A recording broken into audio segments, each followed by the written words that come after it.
आपका हमारी आध्यात्मिक यात्रा में हार्दिक स्वागत है। आप सुन रहे हैं शिव महापुराण, जो सनातन धर्म के ही अनमोल ग्रंथों में से एक है। इस श्रृंखला में हम आपके लिए ही इस दिव्य ग्रंथ के प्रत्येक अध्याय का शाश्वत पाठ प्रस्तुत करेंगे। आइए इस ज्ञान और धर्म की ही यात्रा को आरंभ करें। भगवान महादेव की महिमा और उपदेश से ही सजी इस पावन कथा के साथ ही ओम नमः शिवाय। 21वां अध्याय वीरभद्र और भद्रकाली द्वारा देवताओं का दंडित होना और दक्ष यज्ञ की भव्यता। वायु बोले कि उनकी इस मार से विष्णु और इंद्रादिक देवता व्याकुल हो भाग चले। वीरभद्र के गण अपने मुखों से आग निकालते हुए उन्हें इस प्रकार दौड़ाने लगे कि जिस प्रकार के सिंह हाथियों पर दौड़ते हैं। बलि देवताओं का बल क्षुब्ध हो गया। वीरभद्र निर्भय हो उसके मध्य में ही विचरने लगे। भद्रकाली अलग थी, क्रोध से ही युद्धोन्मत्त हो रही थी। उनके अग्नि निकलते हुए ही सूर्यों से देवता व्याकुल हो गए। वीरभद्र भी जो शिव जी के क्रोध से उत्पन्न थे, अलग ही सबका मार काट कर संहार कर रहे थे। भद्रकाली ने क्षण भर में ही प्रलय मचा दी। वह रुद्र के गणों में भी अग्रणी बन थोड़े से ही सूर्य तक गई। उन्होंने अपने बाएं चरण से ही खेल में ही उनके ही सिर को ही प्रहार किया। तलवार से अग्नि को और पट्टिसों से यम को भी मारा। फिर दृढ़ सूर्य उठा रुद्रों को और मुद्दर से वरुण को, परिध से नैऋत्य को और दक्ष से वायु को मारा।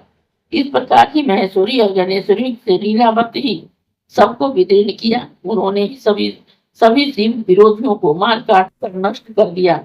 सरस्वती के सुंदर नासिका पर और देवताओं की माता अदिति के हाथ से अग्रभाग को ही छेद दिया।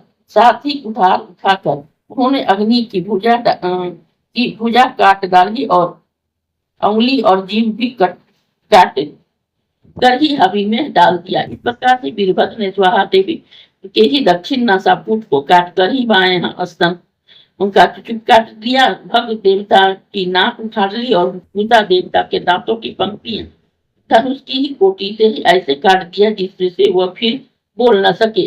फिर चंद्रदेव को ही चरण में ही अंगूठे में बांधकर लीलावत घुमाने लगे और दक्ष का तो सिर ही काट लिया और उसकी पत्नी बैरनी के हाहाकार करने पर भी नहीं छोड़ा। उसे देवी को दे दिया, जो लेकर ही तालफल के समान ही उसे गेंद बनाकर खेलती हुई बड़ी आनंदित हुई। उसे देख दक्ष पत्नी कुशीला तो स्वयं ही अपने हाथों से और पैरों से ही ताड़ित होने लगी। गणेश्वर ने भी प्रताड़ित किया। साथ ही अरिष्ट ने भी सोम, धर्म और प्रजापति तथा बहुत पुत्र वाले ही अंगिरा, कुशाग्र और कश्यप आदि जितने भी ऋषि थे, उन सबको सिंह के ही समान महाबली गणों ने ही गला पकड़कर पानी से ही भर्त्सना किया और भूसों से भी बहुत मारा। तब उन भूत बैतालों से बहुत मारे गए। स्त्री पुरुष और कुटुंब ऐसे व्याकुल हुए जैसे कि कलयुग में ही 4 पुरुष अपने बल से ही स्त्रियों को घर्षित करते हैं।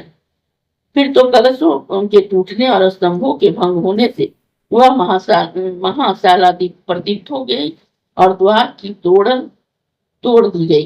देवताओं की सेना छिन्न भिन्न हो गई। तब विताड़ित हुए। वेद का शब्द शांत हो गया। वह स्थान जन शून्य हो गया। आतुर स्त्रियों का क्रंदन होने लगा और जगह स्थल नष्ट भ्रष्ट हो शून्य बन के समान हो गया। सूरों के वेग से सभी नष्ट हो गए। कोई छाती से कटकर, कोई सिर से कटकर वो पृथ्वी पर गिर पड़ा था।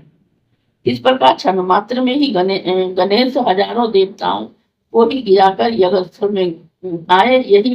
यहाँ अग्नि प्रज्वलित हो गई थी, परंतु जब भी उसने कलाग्नि रुद्र को वहां प्रवेश करते देखा तो वह यज्ञ अपने मरण के भय से मृग का ही रूप धारण कर भाग गया।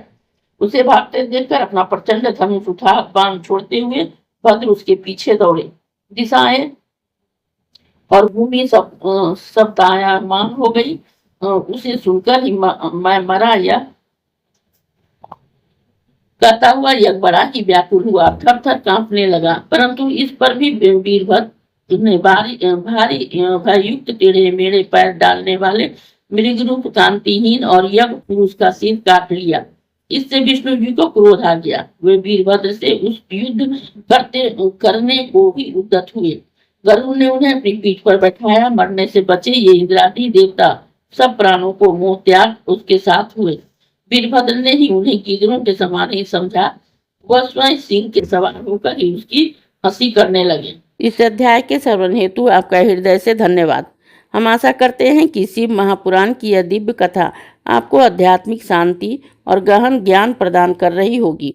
कृपया अगले अध्याय के लिए हमारे साथ जुड़े रहें और अपने सुझाव एवं भावनाएं कमेंट के माध्यम से अवश्य साझा करें। धर्म, भक्ति और ज्ञान की इस पावन यात्रा में आपका साथ हमारे लिए अत्यंत मूल्यवान है। ओम नमः शिवाय। यदि यह प्रस्तुति आपको पसंद आई हो, लाइक करें, कमेंट करें, सब्सक्राइब जरूर करें, बेल आइकॉन दबाना ना भूलें ताकि अगला अध्याय आपसे छूटे नहीं। और इस पावन ज्ञान को ही शेयर करें अपने परिवार और मित्रों तक।